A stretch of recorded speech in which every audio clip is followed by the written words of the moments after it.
What's up, nerds?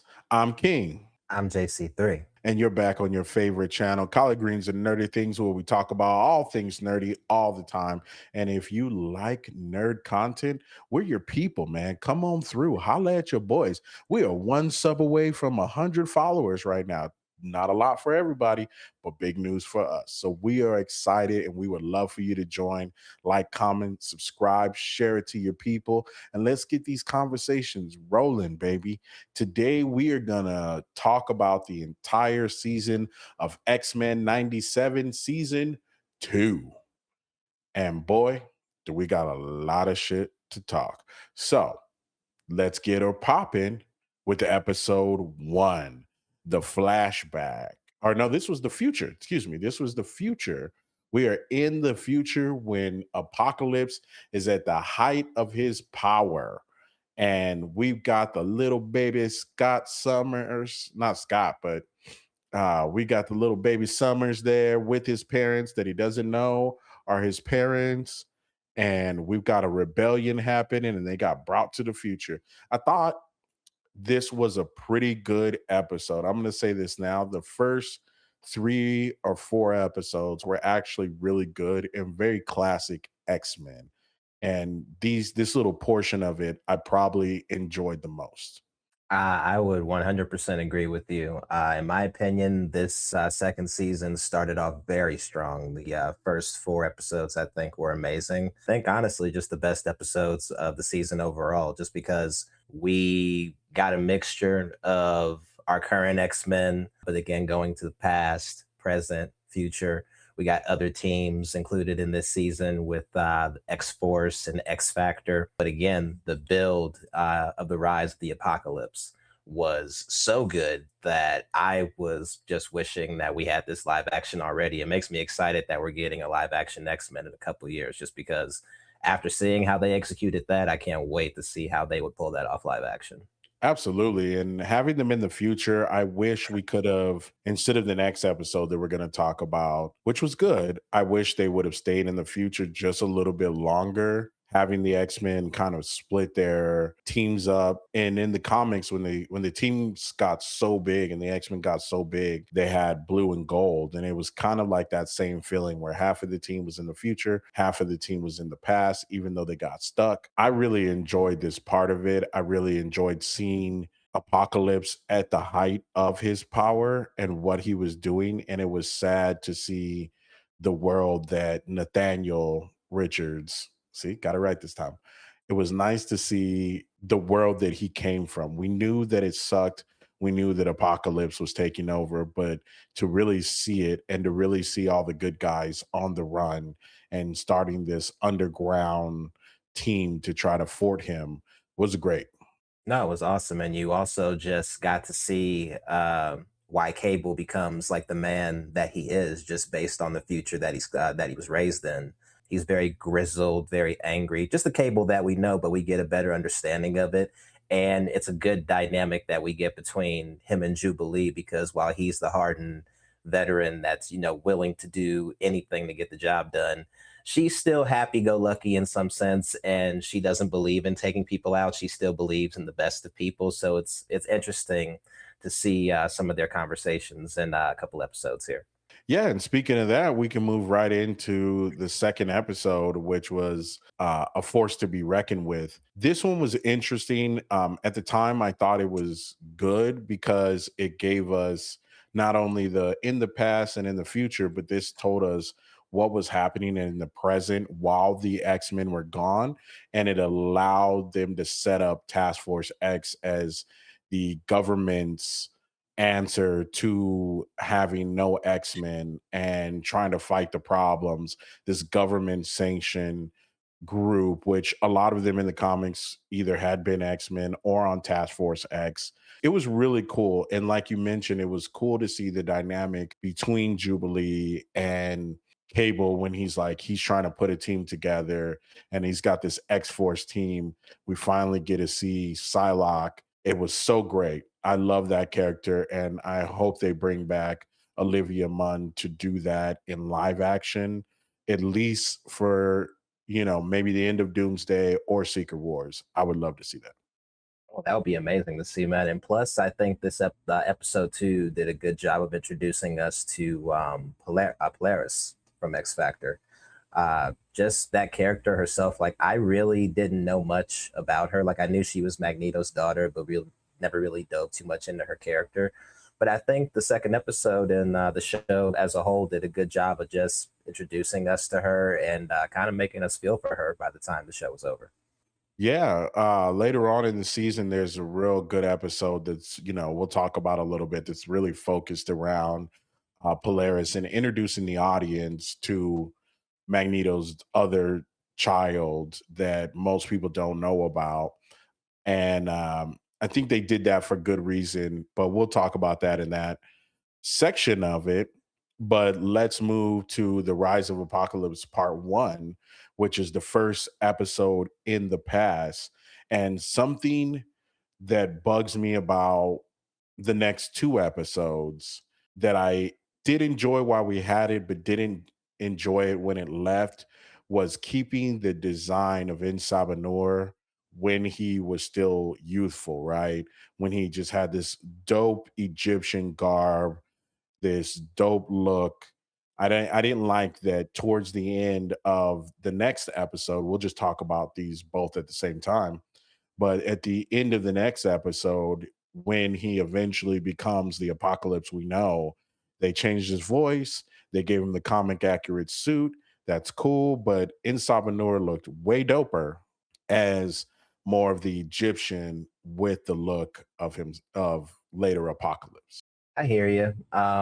For me personally, I wasn't really too bothered by that. It was like when I saw the third episode, it really reminded me like Thanos from Infinity War. Like this is our opportunity to see the villain and sympathize with the villain even and kind of get where he's coming from and why he thinks the way that he does and why he feels like he's the hero of the story in a way. I enjoyed seeing the third episode just for the mere fact of getting to see Sabanur more as a freedom fighter before he ultimately becomes the conqueror known as Apocalypse.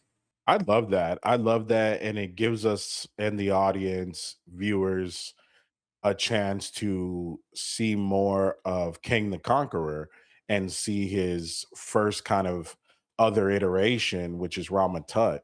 And Insabanur has always hated Ramatut. He was a slave to him, and he had this immense power. And throughout these two episodes, they just talk about this power that's calling to them. At the time of the third episode, you don't really know what it is, but by the time we get to the fourth episode, you kind of understand. But the Kane the Conqueror part was perfect. I love to see Ramatut, and hopefully we'll get more of that, even though we know the MCU has kind of pushed Kang aside. Wrong move, MCU, but you did it. I really enjoyed getting to see him for a second, and I'm glad they're not just taking him completely off the board in all media because they're not doing it in live action. It seemed like with this episode that they have bigger plans for him in the future, I would hope. Just because of how they made that character, just his presence alone, he felt like a big deal. And just seeing his full comic book accurate look of Kang the Conqueror before he left, I thought that was a nice little added touch. So I think that they will add him for future installments in the show. Who knows if we'll ever see him live action again? And if so, I wonder if it'll be Jonathan Majors. But I guess we'll see. I think Kang would be a really good foe for the X-Men 97 team to have to deal with, since now they've introduced him. They can say they met him once.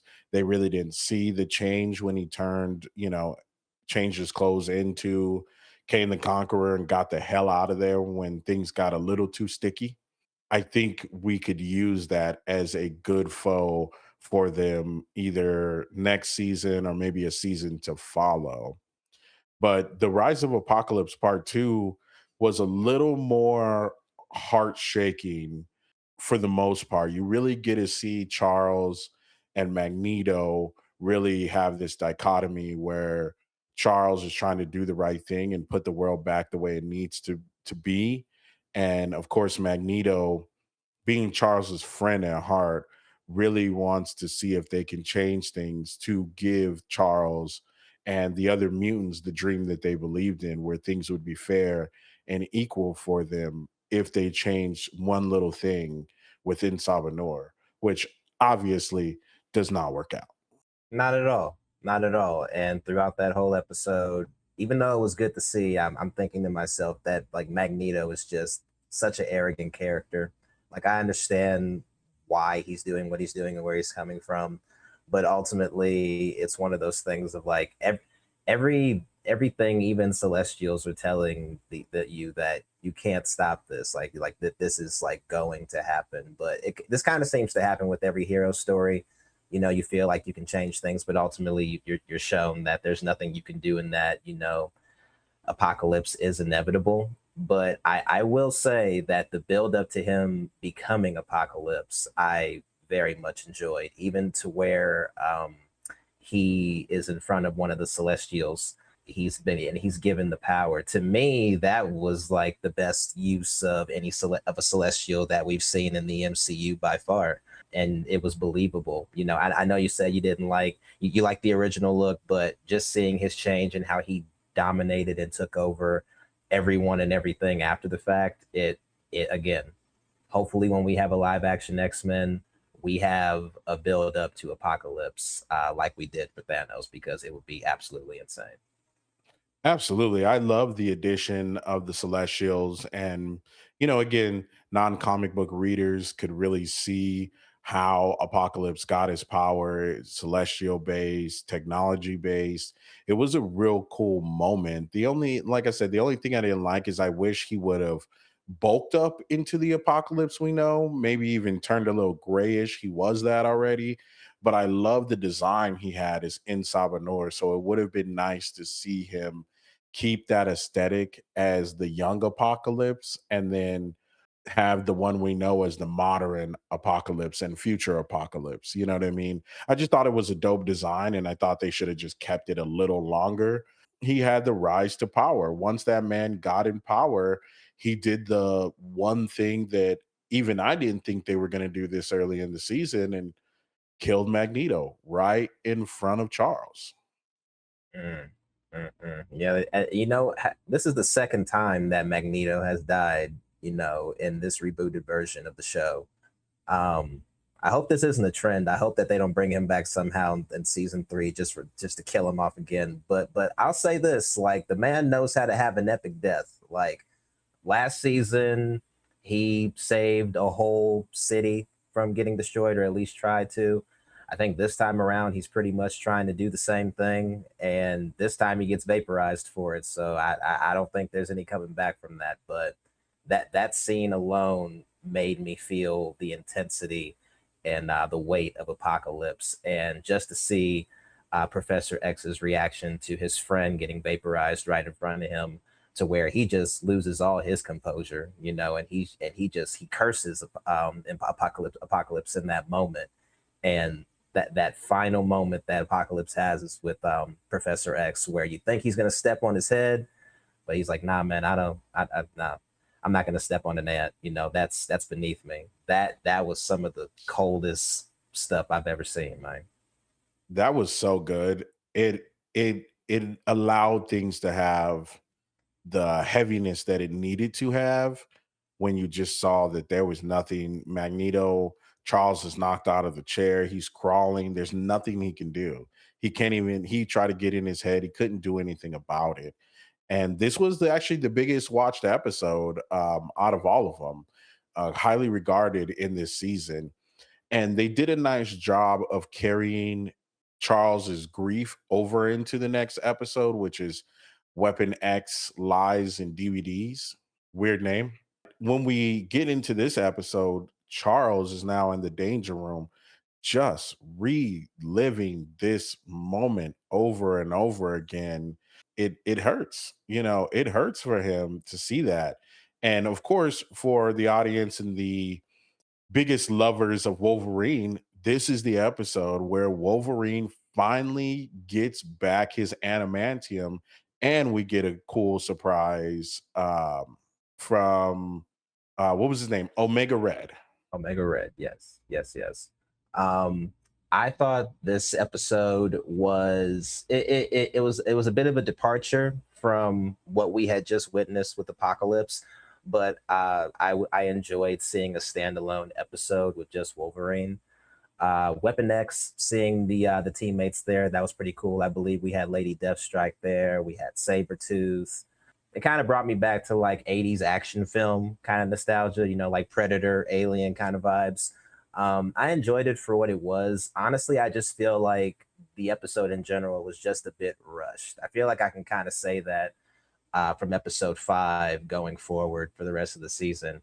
Just felt a bit rushed just because Wolverine's losing his adamantium is like a big like story arc in the comics, and it really like deals with like the psychological and physical toll that it takes on him, and we really don't see that in this.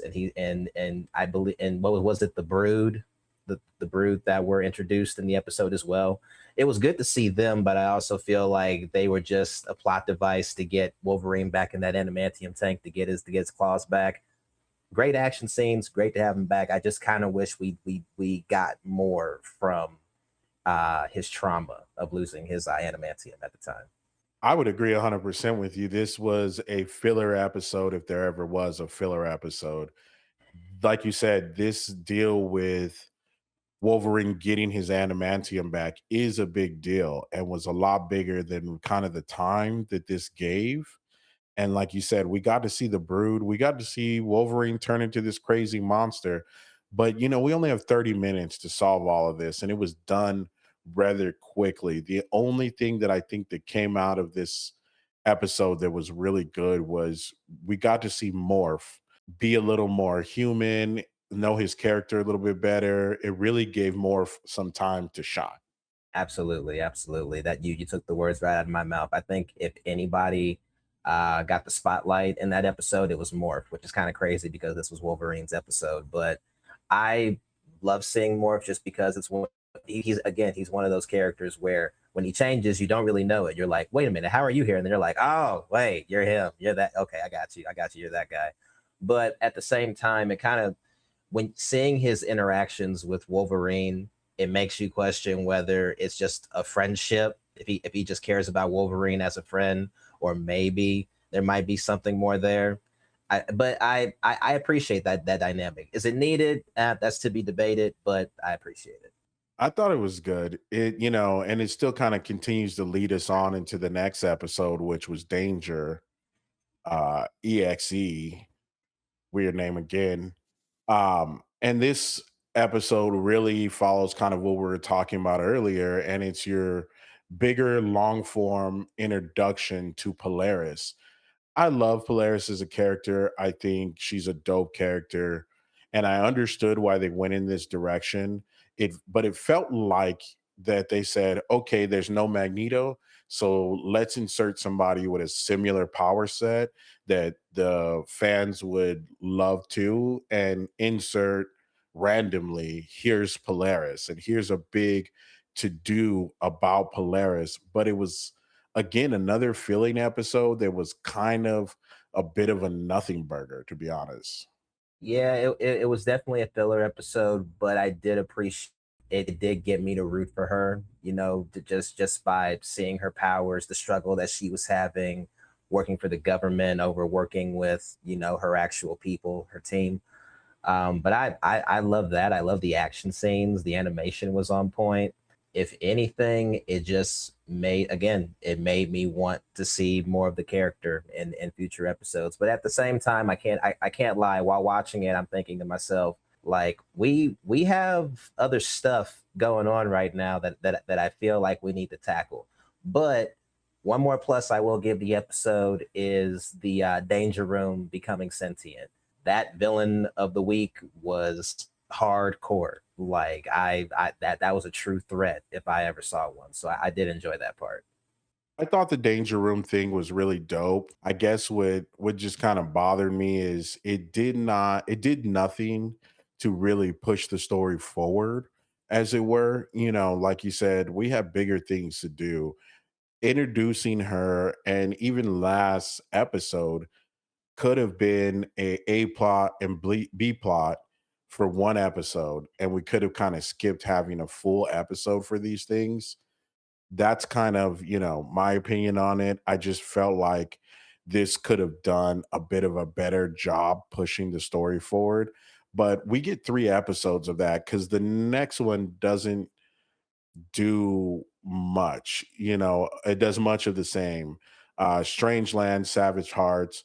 Cool that we get to go to the Savage Lands. It's cool to be back over there for a second, but it really didn't do a lot, but give another character a little bit more shine for what they were going to set up later. Right, right. I absolutely agree. Again, like this episode did a good job of fleshing out another character, that being Nightcrawler and his brother. What was his brother's name? Exodus was the main villain of this. Exodus. The human guy? He was the guy that was setting up all this that they were working for.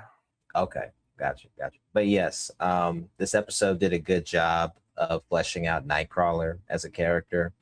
And I did enjoy the whole aspect of, Nightcrawler's whole take on, being a believer, being of the faith, and turning the other cheek, forgiving people. I enjoyed that. I also enjoyed seeing the acolytes come into play here. I thought that was pretty nice, and also a little bit of story on Colossus as well. Like seeing how him and his sister Ileana dealt with the tragedy in Genosha, and seeing Colossus leave his X-Men group because of that, only to come back. Again, I thought it was a pretty good story, but we got other things that we got to do, you know. Yeah, man, and I think that's where the issue for me is it's another pit stop on the road to, it's like we're on a Disneyland trip and we keep stopping at these random places on the way that nobody wants to go to. They're kind of fun, but it doesn't really get us to Disneyland, right? And that's kind of what this story was. Exodus was cool, and having finding out what's his name, the religious zealot, having his kind of thing go on. And it's cool. But again, Colossus is a great character. We wanted him back, but it felt like this was just a way to give us Colossus back for him to later on do nothing. So it was a little disappointing for me in that aspect. Yes. And mind you, ladies and gentlemen, this whole time in these 3 episodes that we've been talking about since Apocalypse laid waste to Magneto, there's been subtle hints that, he's doing something. We see that he resurrects Gambit. And we also see afterwards that was it the X Force that found him just a complete skeleton? We see that, but we don't know why that's happened, or we don't know Apocalypse's big plan by this point, and I think that's the problem. And that moves us right into the next episode where we kind of deal with that, and that's Remy coming back, and it's called Dead Man's Hand. My initial thought when I thought this was that he was going to make Remy and somebody else some of his four horsemen, and Remy would be the horseman of death. Then I was kind of like, well, it seems like Apocalypse tries to get very powerful X-Men so that he could put himself into their bodies and live longer and get their powers. So I assumed, okay, maybe that's what they're doing with this ish, kind of, but not really. No, no. What we initially get, at least from the 8th episode, is yeah, Apocalypse took over Remy's body. It's just to hassle the X-Men for a little bit. I mean, that's essentially it. We also find out that he had a romance with this other character named Kendra that they just completely brushed over in a flashback thing. I think that could have been explained maybe in one of the past episodes, of this season. But it is what it is. But yeah, essentially, he just takes over Remy's body, and we have a couple of scenes with Gambit and Rogue that you still feel the love between them, and you still feel for Rogue for everything that she's going through. It still feels like something is missing. Absolutely. I 100% agree that we could have spent the 3 episodes that we had just kind of side stories and better fleshing out the long-term story for these last 2 episodes, because I feel like a little too much happened off screen.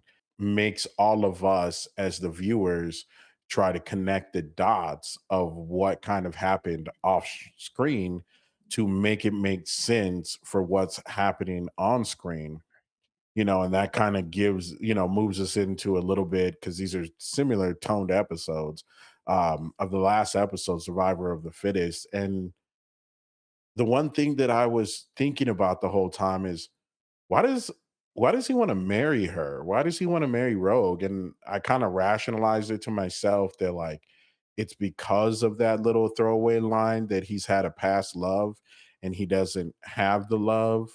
So Remy's still trying to marry Rogue, but is it really Remy? Is it not? And then you find out Apocalypse, it was Remy for, some of this episode, and Apocalypse is just in there. Was it Remy? Was it not Remy? Is it? Isn't it? Why are we going through this in the last episode? Like that's my question. Like I feel like if like I'll say this. Here's my positive. Seeing the X-Men, the X-Force, X Factor all united to fight a common enemy, cool. Seeing the X-Men fight X Factor and X-Force, cool. Great action scenes. I feel like if they really wanted us to buy into how much Rogue was willing to go through to get Gambit back, I feel like we should have explored that in previous episodes rather than fleshing out characters. I appreciate the fleshing out of characters, but when it sacrifices the overall story, that I don't agree with. Because by the time we get to the big moment in this episode where Rogue takes on the powers of an eternal, or a celestial, sorry, that's a big moment and it should feel big, but instead it feels rushed. Do you agree? I do agree. I kind of actually felt like it was in my opinion, a cheap MacGuffin that they pulled, where Rogue all of a sudden has the ability to, one, talk to a celestial. They don't even appear to, mere mortals or mutants on the planet. They're way too above that. But to be granted that power, with the sacrificing of herself, okay, yeah. Well, who would I rather not have? Or, you start to play that game. But Right. overall, right. Like, who would I rather have her? Would I rather have Remy? I don't know. But I think it sacrifices what they were doing in the background. And as you mentioned, we ended up getting the X-Men, X-Force, and Task Force X to team up against the now Apocalypse that's kind of took over Remy's body. That should have been our end game moment for this season of all of these teams. And it's easily kind of thwarted at the end with just a hand over the head when Rogue flies down all OP for kind of no reason, just because she was going to sacrifice herself, which, spoiler alert, that doesn't happen. No, it doesn't happen. What? She traps him in like a little circular like container thing. Yeah, the jewel Like, that they were wearing on her neck, or somebody was wearing yeah, there, he's now trapped into a jewel, which is random. yeah, he's trapped into to a jewel. And then, oh, by the way, one more twist, ladies and gentlemen. It's not Rogue that gets sacrificed. It's her brother Nightcrawler. You gotta love it.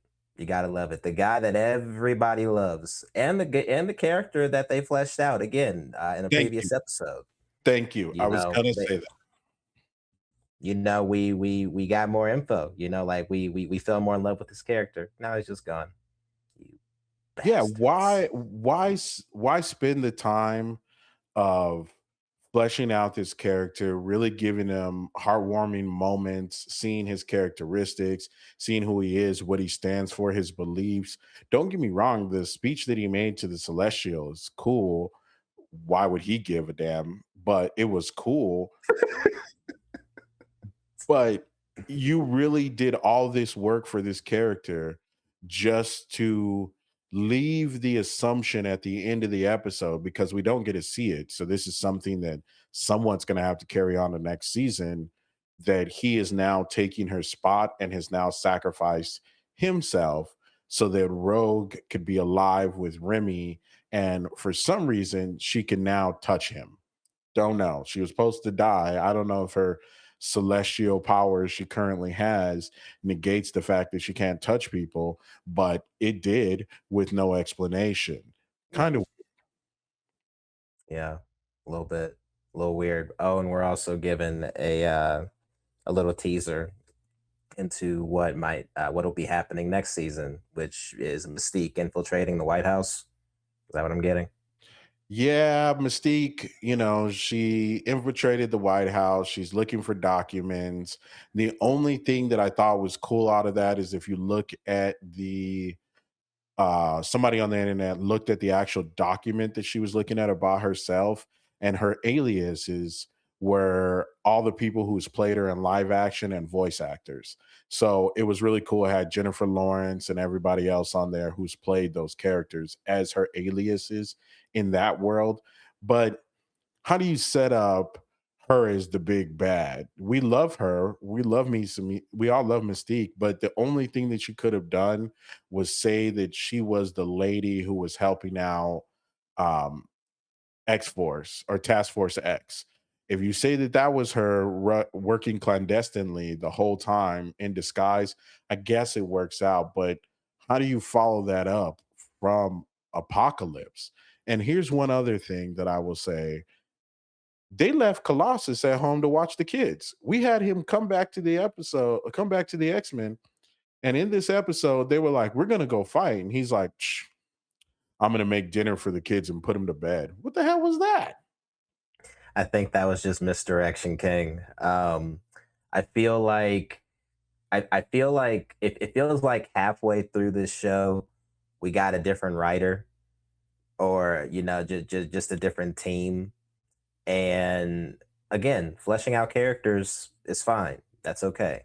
But we didn't get a fully satisfying conclusion to this story. And it's kind of at the point now where I feel like it's best if they just wipe their hands completely of the apocalypse story now, and let's just see what fresh new ideas they have for us next season.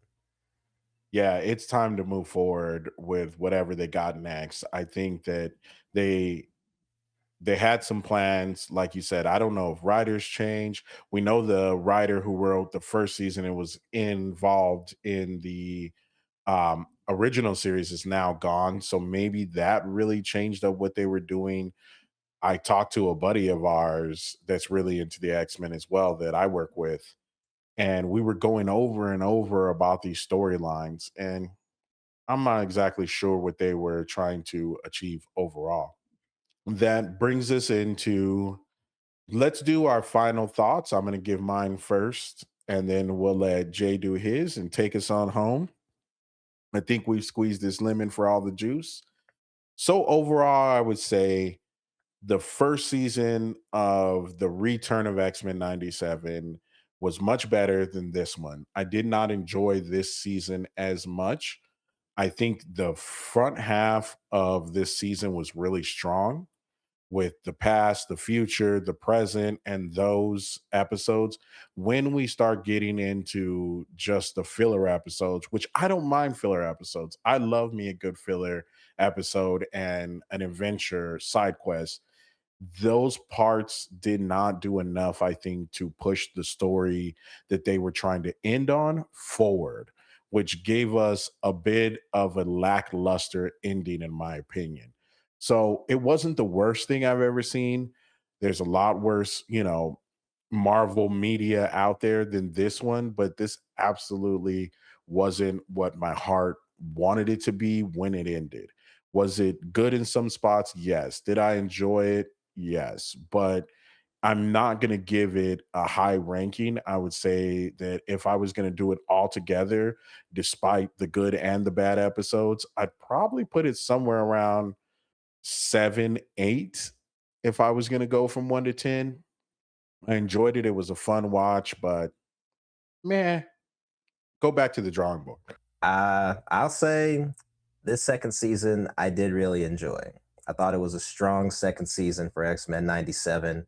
10 years ago, we got X-Men Apocalypse, and instead of Apocalypse, we got Ivan News, and it left a bad taste in my mouth. This season, it helped that taste a little bit. I still have a bit of a bad taste, but it helped out. Um, I'll say, like you, first few episodes, amazing. The middle, pretty great. The ending, I feel like we just fumbled it. As you said, uh, filler episodes are just fine. When we sacrifice the story overall, not good. I'm curious to see what next season will be, but what I will ask is that we just have a clear, concise story.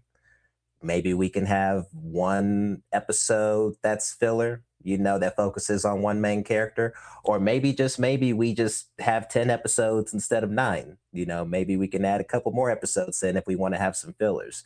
Just as long as we have a clear, concise story with a satisfying ending like we had last season. It's possible, Disney. I know you can do it. But I would say I give this a 7 out of 10. That's my grade. But I'm satisfied for the most part. We'll see what they got next time. But guys, appreciate you guys watching. Please continue to like, share, subscribe to me or us, my X-Men. Stay nerdy, my friends.